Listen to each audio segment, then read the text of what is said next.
Hey guys, welcome back to Let's Talk Wrestling Show. Today we're going to talk about the speculation of Roman Reigns winning the Royal Rumble and why I think it's a bad idea. Or why I don't like it. First of all, I have nothing against Roman Reigns. He's a very good, but I think sometimes WWE can push him down our throats. 2015, 2014. I know y'all remember. I remember. But I feel like they need to do something and go with somebody else because there's a lot more talent on the roster that I would like to see win the Royal Rumble. Like, I know WWE's pulled surprises out before with when they're like Randy Orton in 2017 when he won. We all thought it was going to be Roman Reigns, but it was him. I think they did good there, but he ended up going to not so good WrestleMania match with Bray Wyatt. But and with Shinsuke Nakamura, he won 2018. He didn't go on to win the title or nothing, but at least he won the Royal Rumble. Add that to his credentials. I feel like, honestly, if they let Roman win here and beat The Fiend at WrestleMania, I think they're taking away a lot from everybody that's proven themselves in the past since last year. Or they could go with the surprise option. Now, I got a couple like guys that I think can be a surprise, win the Royal Rumble, you go to Raw or SmackDown if they wanted to, or stay on NXT. Biggest name is Matt Riddle. I think Matt Riddle could have a great match with Brock Lesnar for the title at WrestleMania if that's what they choose to do. You know, if they want to surprise us. I think they could have a great match because I want to see Matt Riddle versus Brock Lesnar. I know there might be other people that want to see that. So I feel like that could be great as well. Or they could go with Keith Lee. Or what I've thought about recently is Tommaso Ciampa. You know, because he's thinking about getting Goldie back, and what better way to do it than the night before WrestleMania? Probably going to be TakeOver Tampa. That's probably the name of it. See, I can see him win the Royal Rumble and staying on NXT and beating Anna Cole at the TakeOver before Mania.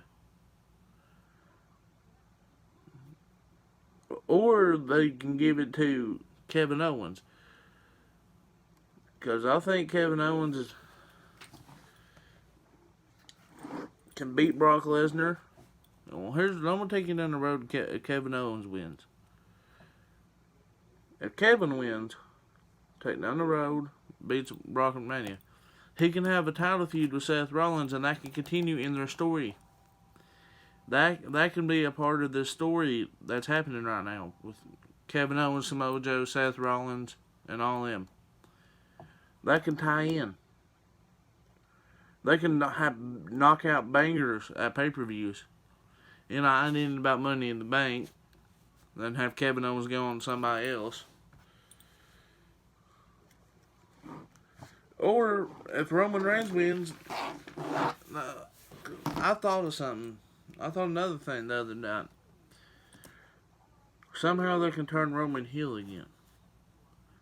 Because I know MBT, if y'all don't know, My Damn Toys, Pick Fed, he's done this with Roman Reigns.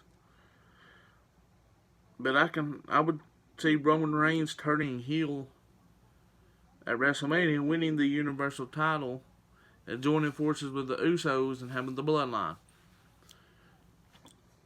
The first heel wrestling family. I think that could be great. But here's how I do it. You know, Roman Reigns, he wins the Rumble. Okay. He starts to get frustrated because no one wanted him to win.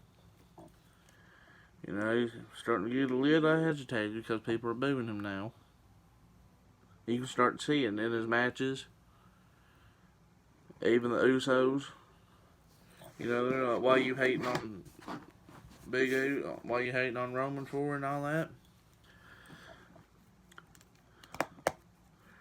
I feel like then, you know, he can have a match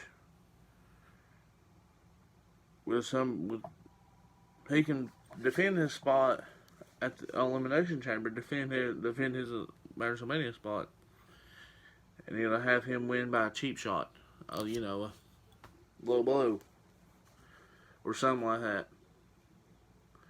Not fully turning him heel. We're saving that to Mania. Then him and the Fiend can have a 25-minute match. And every chance he get, he can't put the Fiend down. Ref bump. He looks at everybody, looks at the crowd, looks at the Fiend, looks down the ringside, grabs a chair, and he just starts walloping, you know, the Fiend across the back. Then gives him 3 spears. 3 spears in a row. That's how you turn Roman. That's how they could turn Roman Reigns heel when they have the Usos come out.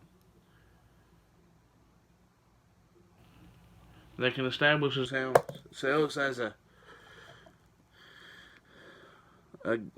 SmackDown stable, because we have stables on Raw, 2 of them in fact.